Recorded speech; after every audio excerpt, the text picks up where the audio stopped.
From Neural Newscast, I'm Thatcher Collins. And I'm Thomas Keene. OpenAI and Tata Group have launched a major data center partnership in India. Meanwhile, the Federal Reserve is signaling a cautious approach to future interest rate cuts. We also examine the latest diplomatic hurdles in the Russia-Ukraine peace talks. Plus, we look at the legislative standoff over the Save America Act in the Senate. Tata Group and OpenAI announced a partnership today to build India's first large-scale AI-optimized data center.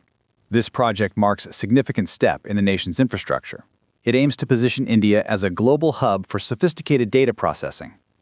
During the India AI Impact Summit in New Delhi, OpenAI CEO Sam Altman described the progress of Chinese tech companies as remarkable.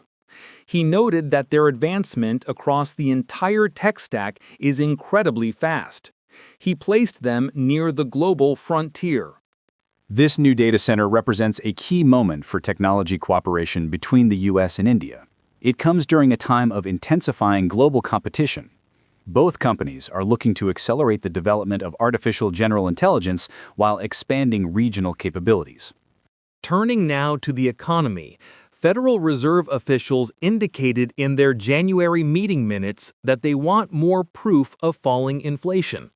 Policymakers have decided to keep the key interest rate steady at about 3.6% for the time being. Several officials expressed support for a two-sided statement. This would acknowledge the potential for rate hikes if inflation remains above the 2% target. While most remain cautious, Chicago Fed President Austin Goolsbee dissented. He called for clearer guidance toward rate cuts. This cautious approach comes as General Mills shares tumbled more than 8%. The company lowered its annual sales and profit forecasts. CEO Jeff Harmening said lower-income consumers are increasingly focused on value. This highlights a growing strain on household budgets. In other news, U.S.-mediated peace talks between Russia and Ukraine concluded in Geneva on Wednesday. No major breakthrough was reported. As the war enters its fifth year next week, the status of occupied territories in eastern Ukraine remains a primary sticking point. President Volodymyr Zelensky accused Russia of trying to drag out the negotiations. This occurred despite what U.S. envoys called meaningful progress. Issues surrounding the control of the Zaporizhzhia nuclear power plant and the need for firm security guarantees remain completely unresolved. A delegation of U.S. senators led by Richard Blumenthal and Lindsey Graham returned from Ukraine on Wednesday. They are pushing for new sanctions.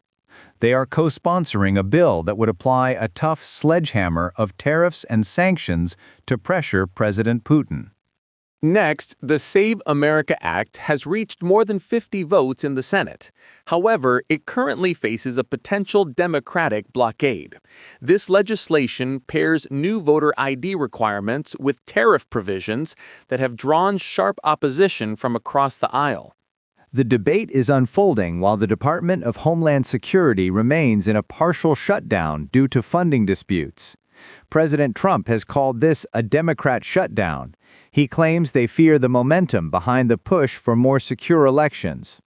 Senate Majority Leader John Thune has promised that the voter ID legislation will receive a formal vote. This is expected despite the ongoing shutdown. Senator Mike Lee continues to rally support for the bill. It still needs 60 votes to overcome a filibuster. I'm Thatcher Collins. And I'm Thomas Keene. Thank you for joining us. Neural Newscast is AI-assisted, human-reviewed. View our AI transparency policy at neuralnewscast.com.